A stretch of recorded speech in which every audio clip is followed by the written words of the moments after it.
Kamakailan lang ay nagsagawa ng magkasamang pagpapatrolya ang Philippine Navy at Philippine Air Force, pati na rin ang hukbong dagat ng France sa West Philippine Sea nitong nakaraang linggo lamang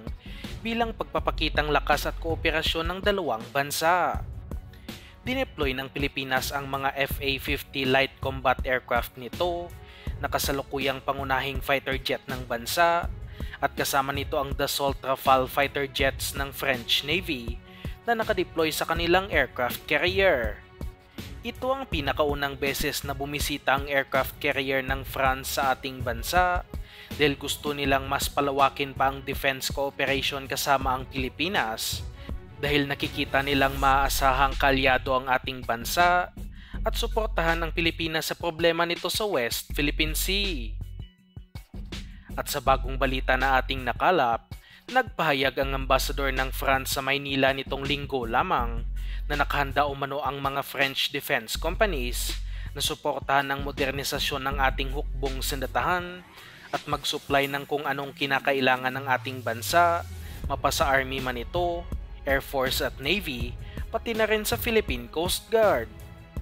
Handa umano ang France na magpautang sa Pilipinas upang mabili ng bansa ang kinakailangan nitong defense equipment at sa mga hindi nakakaalam, galing sa pautang mula sa France ang pinambili ng Philippine Coast Guard para sa 40 bagong patrol vessels na nagkakahalaga ng nasa $438 million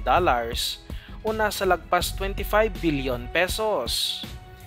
Kaya hindi lang puro salita ang France at nagpapahiram talaga ng pera sa ating bansa at sana'y ganito din ang gawin ng ating hukbong sandatahan dahil formal nang nag-offer ang France ng kanilang Dassault Rafale multi-role fighter aircraft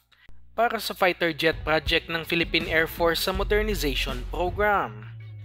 Makikipaglaban ang mga Dassault Rafale sa mga in-offer na iba pang fighter jets tulad ng KF-21 ng South Korea. At ang Rafale talaga ang pinaka-capable sa lahat ng offer dahil na rin twin engine ang naturang aircraft at ito ang fighter jet na kayang magdala ng napakaraming missiles at bomba. Ngunit hindi biro ang presyo ng mga Rafale na umaabot sa $125 million bawat isa o nasa 7.2 billion pesos, kaya kailangan talaga ng tulong pinansyal mula sa French government kung gugustuhin nilang ang kanilang fighter jet ang mapili sa naturang proyekto.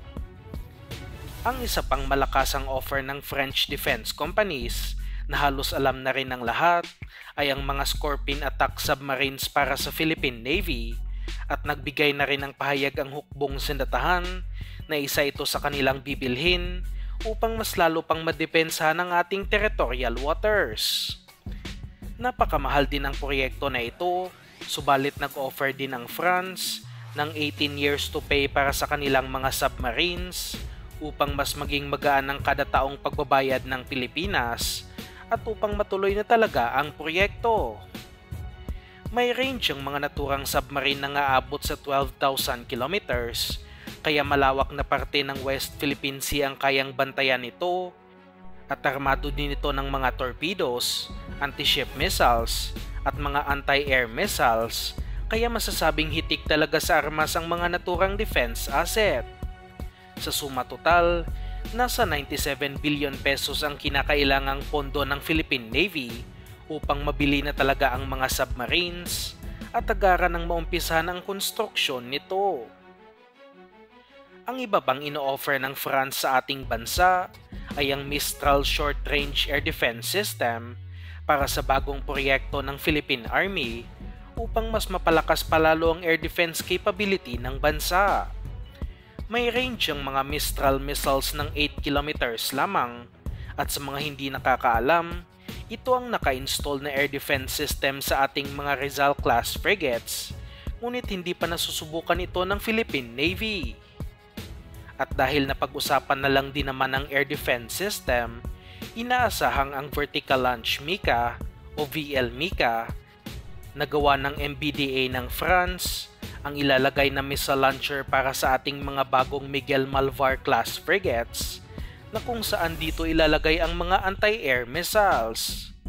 Ang mga missiles na ito ay tinatawag na Mica missiles at magkakaroon ng 16 na ganito ang Miguel Malvar na kung saan ito ang magiging pangunahing air defense missile ng naturang warship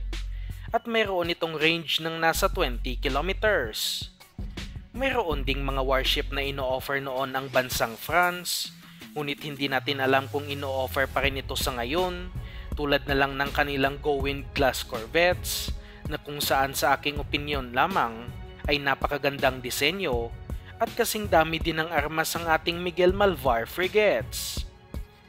Kung handang magpautang ng France, ay magandang opsyon din ang mga warship na ito upang mas maparami pa ang ating mga vessels na magbabantay sa West Philippine Sea at hindi na makalusot ang mga barko ng China.